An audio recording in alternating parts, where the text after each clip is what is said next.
Assalamualaikum warahmatullahi wabarakatuh. Para ilmuwan sejarah telah bersepakat bahwa keturunan Arab punya peran sentral dalam penyebaran Islam di Indonesia.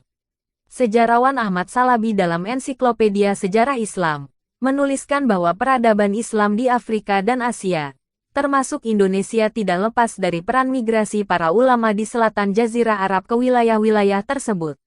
Peran Sadah lapisan masyarakat di Hadramaut dan Ashraf keturunan Hasan dan Hussein anak Ali dalam penyiaran agama Islam di Indonesia menjadi fakta sejarah yang tak bisa terbantahkan, baik sebelum maupun sesudah kemerdekaan.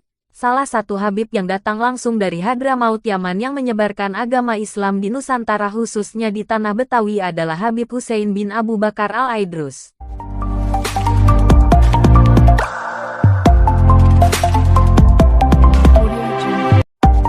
Al-Imam Al-Habib Hussein bin Abu Bakar Al-Aidrus atau yang terkenal dengan sebutan Habib Kramat Luar Batang, lahir di Desa Maibat, Migrab, dekat Hazam, Hadramaut, Yaman Selatan. Datang di Betawi sekitar tahun 1746 Masehi. Berdasarkan cerita, bahwa beliau wafat di Luar Batang Betawi, tanggal 24 Juni tahun 1756 Masehi.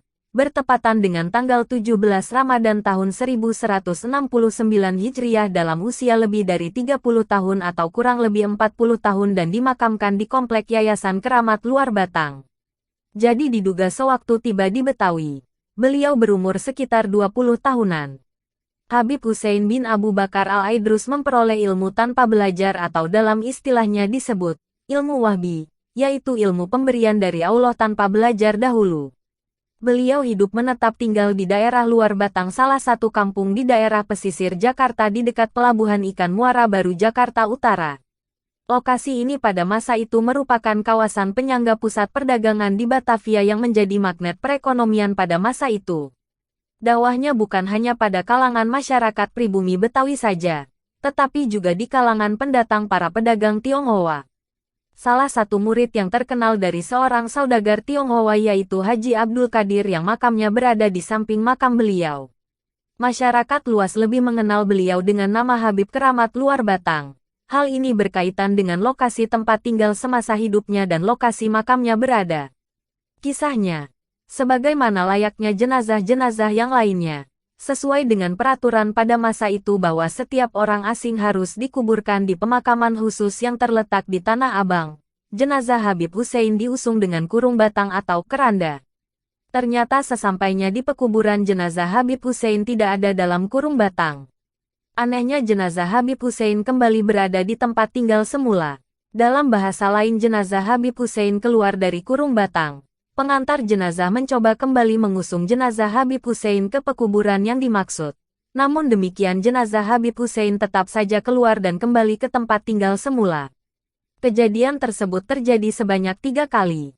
Akhirnya para pengantar jenazah memahami dan bersepakat untuk memakamkan jenazah Habib Hussein di tempat yang merupakan rumah tempat tinggalnya sendiri. Kemudian orang menyebutnya Kampung Baru Luar Batang, dan kini dikenal sebagai Kampung Luar Batang.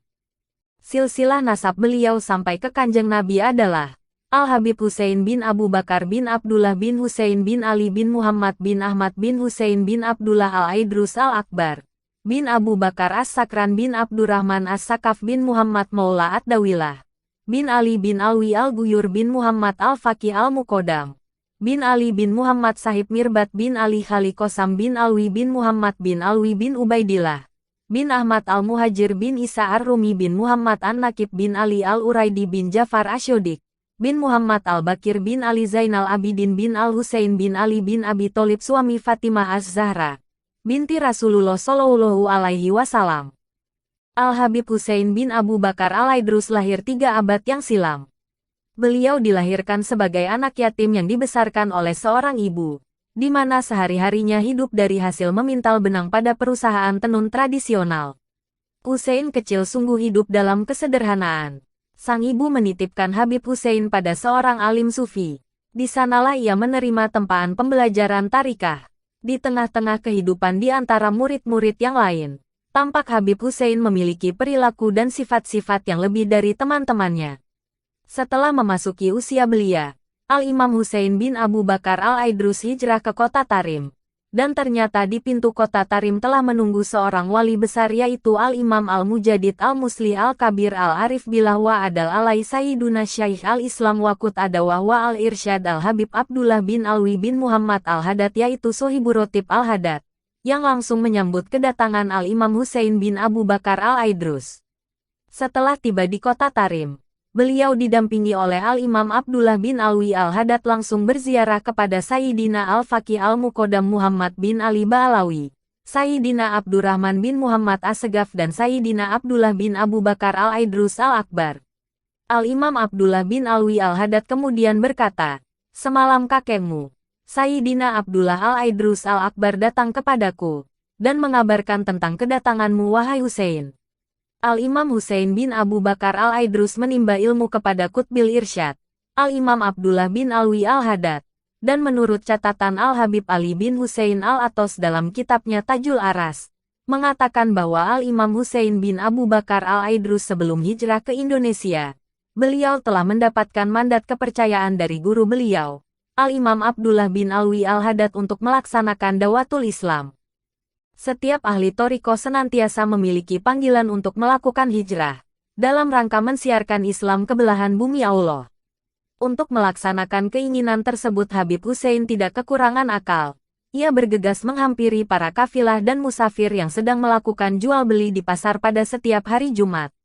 Setelah dipastikan mendapatkan tumpangan dari salah seorang kafilah yang hendak bertolak ke India, maka Habib Husain segera menghampiri ibunya untuk meminta izin. Walau dengan berat hati, seorang ibu harus melepaskan dan merelakan kepergian puteranya. Habib Husain mencoba membesarkan hati ibunya sambil berkata, "Janganlah takut dan berkecil hati. Apapun akan kuhadapi. Senantiasa bertakwalah kepada Allah. Sesungguhnya Ia bersama kita." Akhirnya berangkatlah Al-Habib Husain menuju daratan India. Sampailah Al-Habib Husain di sebuah kota bernama Surati, atau lebih dikenal kota Gujarat. Sedangkan penduduknya beragama Buddha. Mulailah Habib Husain mensiarkan Islam di kota tersebut dan kota-kota sekitarnya. Kedatangan Habib Husain di kota tersebut membawa rahmatan lil alamin. Karena daerah yang asalnya kering dan tandus, kemudian dengan kebesaran Allah maka berubah menjadi daerah yang subur. Agama Islam pun tumbuh berkembang. Hingga kini belum ditemukan sumber yang pasti berapa lama Habib Husain bermukim di India. Tidak lama kemudian ia melanjutkan misi hijrahnya menuju wilayah Asia Tenggara, hingga kemudian sampai di Indonesia, khususnya Pulau Jawa, tepatnya di Pelabuhan Sunda Kelapa. Batavia adalah pusat pemerintahan Belanda, dan pelabuhannya adalah Sunda Kelapa. Maka tidak heran kalau pelabuhan itu dikenal sebagai pelabuhan yang teramai dan terbesar di zamannya. Pada tahun 1736 Masehi datanglah Al-Habib Husain bersama para pedagang dari Gujarat di Pelabuhan Sunda Kelapa. Setibanya di Pelabuhan Sunda Kelapa, beliau diusir kembali oleh penjajah Belanda. Akhirnya dengan bantuan para muhibin, di malam hari dengan menggunakan sekoci, beliau tiba kembali di Pelabuhan Sunda Kelapa. Di kawasan berawa-rawa dan terdapat banyak pohon bakau. Terletak di bagian barat Sunda Kelapa yang berbentuk teluk itulah dibangun surau atau musola oleh Al-Habib Husain sebagai tempat beribadah dan bersalawat. Beliau kemudian berdakwah di tanah Batavia. Disinilah tempat persinggahan terakhir dalam mensiarkan agama Islam. Beliau banyak dikunjungi bukan saja dari daerah sekitarnya, melainkan juga datang dari berbagai daerah untuk belajar Islam atau banyak juga yang datang untuk didoakan. Pesatnya pertumbuhan dan minat orang yang datang untuk belajar agama Islam ke Habib Husain mengundang kesinisan dari pemerintah VOC, yang dipandang akan mengganggu ketertiban dan keamanan. Pada suatu malam Al-Habib dikejutkan seorang pendatang, dengan pakaiannya basah kuyup mohon pertolongan dari kejaran tentara VOC. Dia adalah tawanan dari sebuah kapal dagang Tionghoa yang akan dikenakan hukuman mati. Menjelang tengah hari datanglah pasukan berkuda VOC. Mereka berusaha mengejar tawanan tersebut dan merampasnya dari tangan Habib Husain. Dengan tegar Habib membela tawanan itu. Akhirnya warga Tionghoa itu terbebas dan masuk ajaran agama Islam. Bahkan ia menjadi asisten Habib Husain dalam menegakkan agama Islam. Pada saat itu penjajah Belanda sangat sensitif kepada para ulama karena di Sunda Kelapa ini masih ada bekas-bekas pertempuran Sunda Kelapa yang berada di bawah pimpinan dari Sunan Gunung Jati, Al-Imam Syarif Hidayatullah dan Fatahillah. Sehingga penjagaannya sangat ketat dan berakibat pada dicurigainya Al-Habib Hussein bin Abu Bakar Al-Aidrus sebagai pemberontak. Akhirnya Habib Hussein beserta beberapa pengikut utamanya dijatuhi hukuman dan ditahan di penjara Glodok. Perjuangan dakwah Al-Imam Hussein bin Abu Bakar Al-Aidrus sangatlah luar biasa, dan terdapat beberapa karomah beliau. Salah satu karomah beliau adalah, di pagi hari beliau berada di dalam penjara. Sementara anehnya, menjelang maghrib, beliau sudah tidak ada di dalam penjara. Akan tetapi beliau terlihat sedang menyampaikan dakwah-dakwahnya di musola dan masjid-masjid, sehingga membuat takut para sipir penjara. Dan akhirnya kepala sipir penjara tersebut meminta agar Habib Hussein keluar saja dari dalam penjara. Tapi beliau menolaknya. Sampai akhirnya beliau keluar dari penjara dengan keinginannya sendiri. Pada suatu hari Habib Hussein dengan ditemani oleh seorang mualaf Tionghoa yang telah berubah nama Abdul Qadir duduk berteduh di daerah Gambir. Di saat mereka beristirahat lewatlah seorang sinyo anak Belanda dan mendekat ke Habib Hussein. Dengan seketika Habib Hussein menghentakkan tangannya ke dada anak Belanda tersebut. Si sinyo kaget dan berlari ke arah pembantunya. Dengan cepat Habib Hussein meminta temannya untuk menghampiri pembantu anak Belanda tersebut. Untuk menyampaikan pesan agar disampaikan kepada majikannya. Bahwa kelak anak ini akan menjadi seorang pembesar di negeri ini. Seiring berjalannya waktu, anak Belanda itu melanjutkan sekolah tinggi di negeri Belanda. Kemudian setelah lulus ia dipercaya diangkat menjadi gubernur Batavia.